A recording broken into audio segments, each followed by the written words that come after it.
everyone. Today I want to talk to you about what to expect in a trial lesson or voice assessment. Of course, every teacher works differently. For a lot of singing teachers, the first lesson that we have with a student is what we call a trial lesson or voice assessment. It's usually the lesson that defines if we are a good fit to work together with the student or not. Some teachers don't have any sort of trial lesson and just sell kind of casual lessons. But when you work with a teacher that works with you regularly, ongoingly, maybe every week or so, it's really a good idea to have a test lesson first to really see that you are a good fit. Sometimes I have people asking me to start right away with the singing program without a trial lesson, and I always say no, because it's not only about your willingness to learn singing, but you do have to feel comfortable in the space and with the teacher. And this doesn't really have to do with the teacher not being cool or not having a good vibe or anything like that, or you also not having a good vibe. It has more to do with whether you resonate with your teacher or not.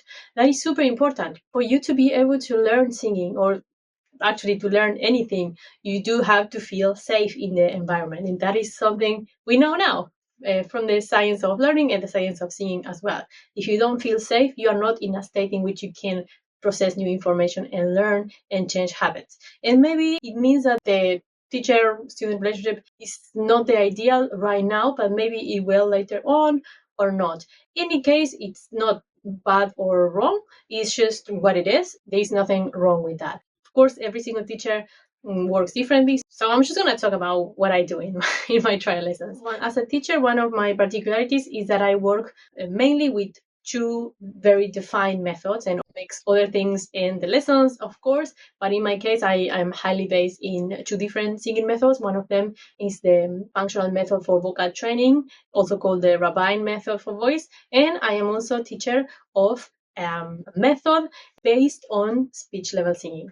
And so a lot of times, depending on the age of the person that comes to have the lesson or the way I perceive the person, I will use one or another. Generally, I will attempt to use the functional vocal training. So basically, in a lesson, the first thing is that you will tell me a bit of your musical background, if you have any, and maybe your goals with singing, your purpose with singing as well, to have an idea of what the lesson plan will be going forward. I would also be observing how your speaking voice is, how do you move, where do you look to, and your body language is going to tell me a lot of how can I work with you to give you the best results. I never make people sing right away because usually people is scared of singing.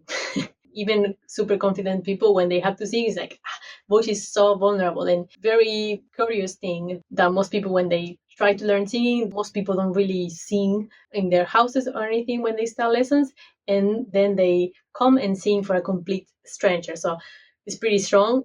Everybody tends to be, I'm talking about the beginners here, but usually people is kind of embarrassed of their voice. Like the priority for me is that the student feels safe. So usually we will start taking a look at the space and finding a place in the space in which the person feels comfortable.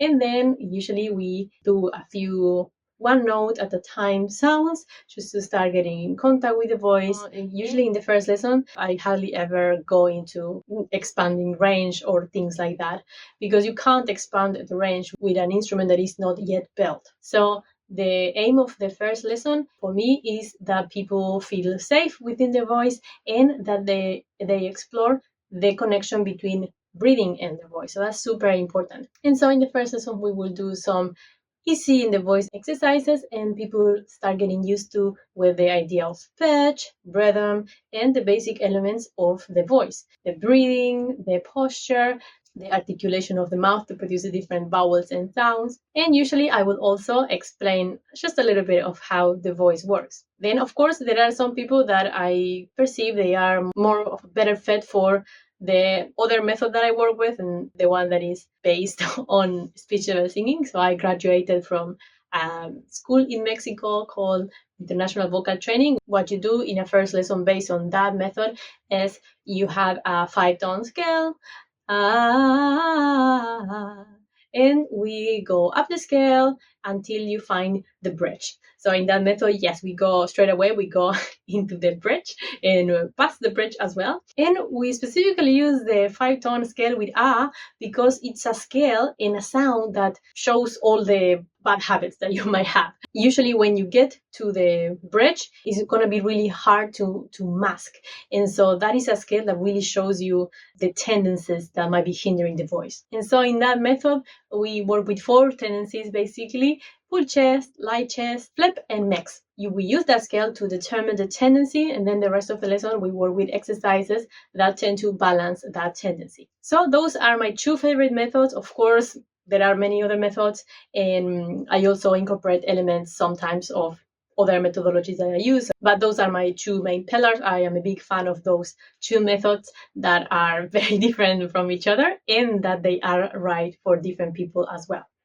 So when you come to the lesson, as I said, depending on the age of the student and what they tell me their goals are, and also, of course, the previous training that they have and their general personality, I usually know very quickly what method is better for them. Of course, right now, then of course it can change, and it often does. So that's a little bit of what you can expect in a trial lesson with me. And of course, it's for you to have a taste of what voice work is about. So if you are thinking about starting singing and you feel really nervous about it, you're not going to be asked to sing a whole aria in the first lesson. At least the way I work, the teacher is not testing whether you are a born talent or not. If you have a good teacher that knows what they're talking about, we are listening for habits and for ways of building the instrument into a singing one rather than speaking one.